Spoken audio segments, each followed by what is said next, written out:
Hello and welcome to my another blog.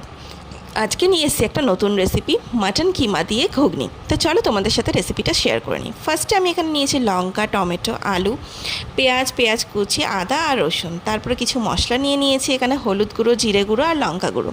এখানে মাটনের কিমা আর চর্বি দুটোই নিয়েছি। ফার্স্টে আমি এখানে মটরটাকে ভালো করে সেদ্ধ করে নিয়েছি। তারপর এখানে আমি তেলটাকে গরম করে নিয়েছি।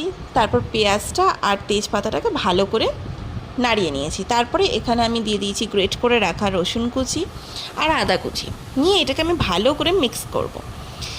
আর ওইদিকে আমি টমেটোটাকে আর পেঁয়াজটাকে ভালো করে বেটে নিয়েছি।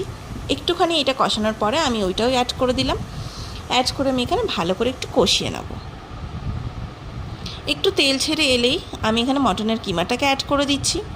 চর্বিটা এখনই দেবো না, চর্বিটা একটু পরে দেবো। এখন দিলে চর্বিটা গলে যাবে, তো আমি একটু পরে দেবো। নিয়ে ভালো করে আমি এটাকে মিক্স করে নেব। আর একটু চেরা কাঁচা লঙ্কাও আমি এখানে অ্যাড করলাম। তারপরে যে মশলাটা ছিল সেটাকে আমি ভালো করে একটা বাটিতে জল দিয়ে গুলে আমি এখানে দিয়ে দিচ্ছি।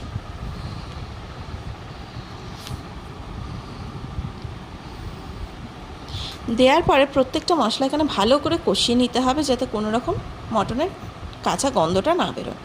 এখানে দিয়ে দিচ্ছি আমি কাঁচা আলু। এটা মটনের সাথে কষাতে কষাতেই আলুটা সেদ্ধ হয়ে যাবে।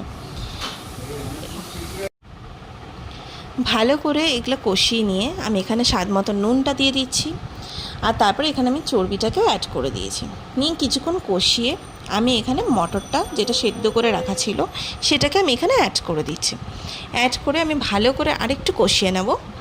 নিয়ে আমি যতটা জল প্রয়োজন আমি এখানে জলটাকে অ্যাড করে দেবো। নিয়ে কিছুক্ষণ আমি ঢাকা দিয়ে দেবো। ঢাকা দেওয়ার আগে অবশ্যই গরম মশলা আর এখানে ঘিটা আমি অ্যাড করব।